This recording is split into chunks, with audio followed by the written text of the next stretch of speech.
বিশ্ব চ্যাম্পিয়ন থেকে সাধারণ দল, ঠিক এটাই কিন্তু হচ্ছে বর্তমান ভারতের টি-20 ক্রিকেট দলের মধ্যে। আমরা যে বিশ্ব চ্যাম্পিয়ন দলটা দেখলাম এক দাপটে পারফরমেন্স করেছিল, সেই দলটা একটা সাধারণ দলের মতো পারফরমেন্স করছে। 2026 ওয়ার্ল্ড কাপের মধ্যে আমরা বড় বড় টিমকে হারিয়ে কিন্তু ফাইনাল জিতেছিল এই ভারত, সূর্যকুমার যাদবের নেতৃত্বে। কিন্তু হঠাৎ সে কয়েকটা ম্যাচের ব্যবধানে ভারতের অবস্থা এরকম হলে কেন? সেখানে আমরা আয়ারল্যান্ডের মতো একটা সাধারণ টিমের সঙ্গে হেরে গেলাম, ইংল্যান্ডের সঙ্গে একটা ম্যাচও জিততে পারলাম না। গৌতম গম্ভীর এবং শ্রেয়স সিলেকশন কমিটি মিলে যে নতুন ক্যাপ্টেন করেছিল শ্রেয়স আয়ারকে, সেই ক্যাপ্টেন কিন্তু কোনো কিছু করতে পারছে না। তার 4টা ম্যাচের মধ্যে একটা ম্যাচ ওই পর্যন্ত জিততে পারেনি, এটা একটা রেকর্ড। সূর্যকুমার যাদবকে ব্যাটিং পারফরমেন্স খারাপ হওয়ার জন্য তাকে টিম থেকে সরিয়ে দিয়ে যে শ্রেয়স আয়ারকে ক্যাপ্টেন করেছিল, শ্রেয়স আয়ার কিন্তু তার বিন্দু মাত্র সুফল দিতে পারেনি টিম ইন্ডিয়াকে, বরং ভারতের বিশ্ব চ্যাম্পিয়ন দলকে একটা সাধারণ টিমে পরিণত করেছে এই শ্রেয়স আয়ার দল।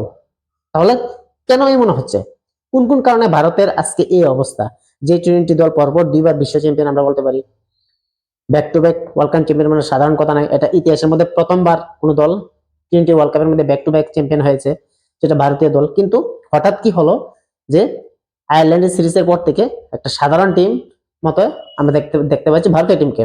ভিডিওর মধ্যে সম্পূর্ণ বিস্তারিত আলোচনা করব, ভিডিওটি শেষ পর্যন্ত দেখতে থাকুন। টিম ইন্ডিয়ার বর্তমানে এই পরিস্থিতি হওয়ার পেছনে সবচেয়ে বড় কারণ যদি এখানে বলা যেতে পারে, তাহলে শ্রেয়স আয়ারকে ক্যাপ্টেন করা, সূর্যকুমার যাদবের পরিবর্তে শ্রেয়স আয়ারকে যখনই ক্যাপ্টেন করেছে ভারতের দল, কিন্তু পটেনশিয়াল ওয়াইজ কিন্তু সেই পারফরমেন্সটা আমরা দেখতে পারলাম না। কেননা শ্রেয়স আয়ার এই পর্যন্ত তার যে টি-20 রেকর্ড দেখেছি, সে লাস্ট 2023 ওয়ার্ল্ড কাপ টি-20 খেলেছিল, 2023 টি-20 ম্যাচ খেলেছিল শ্রেয়স আয়ার।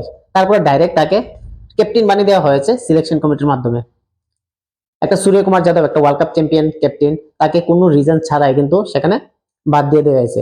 যেই সূর্যকুমার যাদব একটা টিম তৈরি করেছে, প্লেয়ারদের মনে কনফিডেন্স দিয়েছে, সেই সব প্লেয়াররা কিন্তু চ্যাম্পিয়ন করেছে ভারতকে। কিন্তু শ্রেয়স আয়ারকে যখনই ক্যাপ্টেন্সি দেওয়া হয়েছে, শ্রেয়স আয়ার ক্যাপ্টেন্সি থেকে ধরে ব্যাটিং থেকে ধরে প্রত্যেকটা ব্যাটারে কিন্তু তার up to the mark performance করতে পারছে না। তাহলে কি শ্রেয়স আয়ার ক্যাপ্টেন্সিতে ভুল? অবশ্যই ক্যাপ্টেন্সিতে ভুল আছে। প্লেয়ারদের সঙ্গে সেই রকম কমিউনিকেশন বা কম্বিনেশন সে বসাতে পারছে না। কোচ গম্ভীরের সঙ্গে হয়তো তার তাল মিলছে না, যে কারণে ইনফর্ম থাকা ব্যাটাররা কিন্তু up to the mark performance করতে পারছে না। আমরা টপ অর্ডারে যদি দেখি 3 ব্যাটসম্যানের মধ্যে, সেই 3 ব্যাটসম্যানের মধ্যে একমাত্র অভিষেক শর্মা বাদে কেউ কিন্তু সেরকম রান নেই, যে কারণে সঞ্জু স্যামসনকে তার জায়গা পর্যন্ত ছাড়তে হয়েছে বৈভব সূর্যবংশীর জন্য। সঞ্জু স্যামসন আয়ারল্যান্ডের 2 ম্যাচের মধ্যে কোনো ম্যাচে রান করতে পারেনি, ঈশান কিশনও পারেনি। সেই হিসেবে বৈভবকে জায়গা দেওয়া হয়েছে এবং বৈভব প্রথম টি-20 ম্যাচে তার 14 রান মাত্র করলো, কিন্তু কোনো কিছুতে কিন্তু সফল হচ্ছে না। তাহলে কি সূর্যকুমার যাদবকে ক্যাপ্টেন্সি থেকে সরিয়ে সবচেয়ে বড় ভুল করেছে? যে সূর্যকুমার যাদব দ্বিপাক্ষিক সিরিজ হোক বা ওয়ার্ল্ড কাপ হোক, প্রত্যেকটা ইভেন্টে কিন্তু বরাবরই ভারতকে সে সাফল্য এনে দিয়েছে। পর টানা 16টা সিরিজ বাইলেটারাল সিরিজ জেতার রেকর্ড কিন্তু সেই সূর্যকুমার যাদবের। টি-20 ম্যাচের মধ্যে তার উইনিং পার্সেন্টেজ কিন্তু বেশি, ওয়ার্ল্ড কাপ চ্যাম্পিয়ন। তো কেন এই একটা সাকসেসফুল ক্যাপ্টেনকে সরিয়ে একটা সাধারণ একটা ক্যাপ্টেনকে দিল? যে শ্রেয়স আয়ার আইপিএল এর মধ্যে 2024 কেকেআরকে চ্যাম্পিয়ন করেছিল, 2025 পাঞ্জাব কিংস 11 এর হয়ে খেলে পাঞ্জাবকে ফাইনালে নিয়ে গিয়েছিল। ডোমেস্টিক ম্যাচ এবং আন্তর্জাতিক ম্যাচের মধ্যে যে প্রেশারটা, এটা কিন্তু এখানে স্পষ্ট। শ্রেয়স আয়ার বরাবর আইপিএল এ ভালো ক্যাপ্টেন হলো, কিন্তু আন্তর্জাতিক স্তরে মোটেও ভালো ক্যাপ্টেন নয়। ভারতের এই অবস্থার জন্য দ্বিতীয় কারণ যদি হয়ে থাকে, সেটা হলো আয়ারল্যান্ডের সিরিজ। হ্যাঁ, এই আয়ারল্যান্ডের 2টা ম্যাচের যে সিরিজটা, এটি কিন্তু সম্পূর্ণভাবে ভারতের দলকে একদম নিচু জায়গায় নিয়ে এসছে।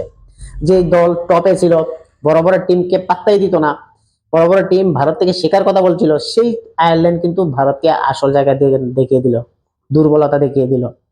আয়ারল্যান্ডের সিরিজটা ভারতের জন্য একটা দুঃস্বপ্ন হলো, বাস্তবতা কিন্তু এখানেই। ভারত এখন দুর্বল টি-20 ক্রিকেটের মধ্যে। প্রথম ম্যাচে 34 রানের ব্যবধানে হার এবং দ্বিতীয় ম্যাচে 1 রানের ব্যবধানে হার। সেই 2টা ম্যাচে কিন্তু ভারতের টি-20 টিমকে একটা নিচু সারি টিম মতো পরিণত করে দিল। কেননা সেখানে আমরা কোনো ব্যাটারকে সেরকম ভাবে পারফরমেন্স করতে দেখিনি, বলারকে পর্যন্ত সেরকম ভাবে পারফরমেন্স করতে দেখিনি। অ্যাজ এ রেজাল্ট আয়ারল্যান্ড প্রথমবারের মতো একটা ফুল মেম্বার স্কোয়াড টিমকে হোয়াইট ওয়াশ করেছে। এর থেকে লজ্জার কি আছে? এর চেয়ে দুঃখের কি আছে? না শ্রেয়স আয়ার পারফরমেন্স করতে পারলো, না অভিষেক শর্মা পারফরমেন্স করতে পারলো, না সঞ্জু স্যামসন, না ঈশান কিশন, না তিলক বর্মা। যে আয়ারল্যান্ডকে ভারত হেলায় হারিয়ে দিত, যে ভারতের ফুল স্ট্রেংথ টিম ছিল, সেটা আয়ারল্যান্ডের 5টা প্লেয়ার মিসিং ছিল, তারপরও আয়ারল্যান্ড ভারতকে 2-0 হোয়াইট ওয়াশ। আর এটি কারণ মনোভাব, ভারতের আত্মবিশ্বাস। এই আত্মবিশ্বাসটা ভাঙিয়েছে আয়ারল্যান্ড। যে ভারত যে কনফিডেন্সে প্রত্যেকটা ম্যাচের মধ্যে নামতো সূর্যকুমার নেতৃত্বে, প্রত্যেকটা কন্ডিশন বুঝে খেলতো, সেই জায়গার মধ্যে শ্রেয়াস আয়ার কিন্তু তার উল্টা করছে। না প্লেয়ারের মধ্যে কোনো কনফিডেন্স দেখতে পাচ্ছি, না তার ক্যাপ্টেন্সির মধ্যে ভালো প্রভাব দেখতে পাচ্ছি।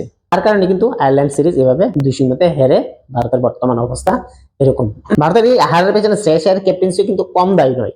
কেননা শ্রেয়াস আয়ার প্রথম দিকে মেইন বোলারদের এমন ভাবে ইউজ করে পাওয়ার প্লের মধ্যে, যেখানে পরবর্তী সময় ডেথ ওভারের জন্য কিন্তু তাদের কাছে পর্যাপ্ত পরিমাণ ওভার থাকে না। আমরা আয়ারল্যান্ড সিরিজের মধ্যে দেখলাম, ইংল্যান্ড সিরিজের মধ্যে কিন্তু আমরা বর্তমানে দেখতে পাচ্ছি শেষ ওভারের মধ্যে স্পিনারকে দিয়ে বল করাতে হচ্ছে। যেমন লাস্ট ম্যাচের মধ্যে আমরা দেখলাম ইংল্যান্ডের এগেইনস্টে যে 17তম ওভারটা রবি বিষ্ণু করেছিল, সেখানে কিন্তু সম্পূর্ণ ম্যাচ হাতের নাগালের বাইরে চলে গেল। 24 বলে 49 রানের প্রয়োজন ছিল এবং সেখান থেকে কিন্তু জ্যাকব বেথেল ম্যাচটা সম্পূর্ণভাবে ইংল্যান্ডের দিকে টার্ন করেছিল। নো বল, ফ্রি হিট, 6, মানে কোনো কিছু বাদ দেয়নি। যে রবি বিষ্ণুই টি-টোয়েন্টির মধ্যে মোটামুটি একটু ভালো বলার হিসেবে আমরা জানি। অর্থাৎ প্লেয়ারদের মধ্যে একটা কনফিডেন্সের অভাব। 2 নাম্বার ক্যাপ্টেন শ্রেয়াসের যে ক্যাপ্টেন্সি, সেখানে কিন্তু বড় একটা প্রশ্নবোধক চিহ্ন আসছে। ক্যাপ্টেন হিসাবে শ্রেয়াস আয়ার পারবে তো ইংল্যান্ডের সঙ্গে বাদ বাকি ম্যাচগুলি জিততে? যে টেকনিক্যালি যে চেঞ্জ করি রোহিত শর্মা বা সূর্যকুমার যাদব এর মতো প্লেয়াররা করতো বা ক্যাপ্টেনরা করতো, সেখানে কিন্তু শ্রেয়াস আয়ারের ভিতরে সেরকমটা স্পেশাল বা আউট অফ থিঙ্কিং সেটা কিন্তু আমরা দেখতে পাচ্ছি না। প্লেয়ারদের সেরকম কনফিডেন্স দিতে পারছে না, প্লেয়ারদের থেকে তাদের বেস্ট পারফরমেন্সটা বার করতে পারছে না। আর এজ এ রেজাল্ট একটা সাধারণ টিমের মতো একটা লাগছে টিম ইন্ডিয়ার A20 স্কোয়াডকে বা প্লেইং 11কে। ভারতের এই বিপর্যয়ে আর একটা বড় কারণ হলো ব্যাটিং অর্ডার। যে কোনো টিমের একটা সবচেয়ে বড় মেরুদণ্ড যদি হয়ে থাকে সেটা ব্যাটিং অর্ডার। আর টিম ইন্ডিয়ার বরাবরই সবচেয়ে দাপটে যদি কোনো পারফরমেন্স হয়ে থাকে সেখানে হলো ব্যাটিং লাইন আপ। সেই ব্যাটিং লাইন আপে কিন্তু আজ পর্যন্ত, অর্থাৎ আয়ারল্যান্ড সিরিজ থেকে ইংল্যান্ড পর্যন্ত প্রপারলি চলেইনি, না টপ অর্ডার না মিডল অর্ডার। আমরা দেখলাম টপ অর্ডারের মধ্যে কোনো ব্যাটার সেরকম রান করতে পারেনি আয়ারল্যান্ডের সিরিজ হোক বা ইংল্যান্ডের সিরিজ হোক, এক্সেপ্ট অভিষেক শর্মা। দ্বিতীয়ত মিডল অর্ডার, যেখানে মিডল অর্ডার ব্যাটসম্যানরা সেই গতিতে রান করতো ইন্ডিয়ার মধ্যে দেখতাম 2026 ওয়ার্ল্ড কাপের মধ্যে একের পর এক তাবড়তোড় বল্লেবাজি করতো, সিচুয়েশন যাই হোক না কেন নিজের সেরা খেলাটা খেলতো। সেই জায়গা থেকে সম্পূর্ণ কিন্তু মাইন্ডসেট সম্পূর্ণ চেঞ্জ হয়ে গেছে। পুরো ডিফেন্সিভ মিডে চলে আসছে, রান করতে পারছে না। ইংল্যান্ডের সঙ্গে 10 ওভারে 130 রান হওয়ার পরে কিন্তু শেষের দিকে বড় রান করতে পারছে না। এজ এ রেজাল্ট 190 রানের মধ্যে সীমাবদ্ধ হয়ে গেল টিম ইন্ডিয়া এবং শেষ পর্যন্ত ম্যাচটা হেরে গেল, যেখানে 230 রানের বা 225 রানের কাছাকাছি কিন্তু ভারত ডেফিনেটলি করতে পারতো, উইকেট যেহেতু হাতে ছিল, কিন্তু এটা করতে পারেনি। মিডল অর্ডারের উইকনেস কিন্তু আবার শো হচ্ছে, মিডল অর্ডার ব্যাটাররা সেই নিজের ছন্দে খেলতে পারছে না। অর্থাৎ ভারতীয় প্লেয়াররা তাহলে কি ভারতের মাঠেই কিন্তু সেরকম সেরা খেলে না বিদেশি মাঠে? তাদের কন্ডিশন ওয়াইজ তারা খেলতে পারছে না, সেখানে সুইং, বাউন্স, পেস সেটার সঙ্গে কিন্তু অ্যাডজাস্টই এখন করতে পারছে না বর্তমানে যে টিমের প্লেয়াররা আছে। তো সেদিক থেকে একটা বড় একটা ধাক্কা ভারতের টিমের, যেখানে চ্যাম্পিয়ন টিম সাধারণ টিমের মতো লাগছে খেলতে। তাহলে এখন শ্রেয়াস আয়ারের কাছে সবচেয়ে বড় একটা চ্যালেঞ্জ হবে ইংল্যান্ডের সিরিজের বাদ বাকি ম্যাচগুলি। প্রথম ম্যাচ বৃষ্টির জন্য ওয়াশ আউট, দ্বিতীয় ম্যাচ হারলো এবং বাদ বাকি যে 3টা ম্যাচ আছে এই 3টা ম্যাচ কিন্তু টিম ইন্ডিয়ার ডেফিনেটলি প্রেসার থাকবে। এবং শ্রেয়াস আয়ার যদি নিজের সেরা ক্যাপ্টেন্সির মাধ্যমে বা প্লেয়ারদের বেস্ট পারফরমেন্স আদায়ের মাধ্যমে যদি সিরিজ জিততে না পারে, তাহলে কিন্তু এখানে প্রশ্ন থাকবে গম্ভীর এবং আগারকারের উপরে। কেননা শ্রেয়াস আয়ারকে 2028-এর যে অলিম্পিক ইভেন্ট সে পর্যন্ত কিন্তু এখানে দেখছে, বা এশিয়ান গেম পর্যন্ত কিন্তু সেখানে ক্যাপ্টেন্স হিসেবে রাখার চিন্তাধারা। তাহলে শ্রেয়াস আয়ার যদি সিরিজ হেরে যায়, তাহলে কিন্তু প্রশ্ন উঠবে ক্যাপ্টেন্সির উপরে, পরবর্তী ক্যাপ্টেন নেওয়ার চিন্তাধারা। এবং শুভমান গিল কিন্তু সেই জায়গার মধ্যে ফিট এবং রেডি, কেননা আইপিএল এ যেভাবে পারফরমেন্স দিয়েছে এজ এ ক্যাপ্টেন হিসেবে গুজরাট টাইটান্সের হয়ে, সেখানে কিন্তু ডেফিনেটলি শুভমান গিল আয়ারকে রিপ্লেস করতে পারে। আর ক্যাপ্টেন হিসেবে শ্রেয়াস আয়ার যদি নিজের সেরাটা দিতে না পারে, তাহলে কিন্তু আমরা এটাই বলবো যে ক্যাপ্টেন শ্রেয়াস আয়ার টিম থেকে বাদ যাবে। কেননা তার বিকল্প হিসেবে কিন্তু অলরেডি রেডি আছে এই টি-20 স্কোয়াডের জন্য। অর্থাৎ শুভমান গিল হবে 3 ফরম্যাটের ক্যাপ্টেন, যেখানে গম্ভীরের একটা ফেভারিট চয়েস।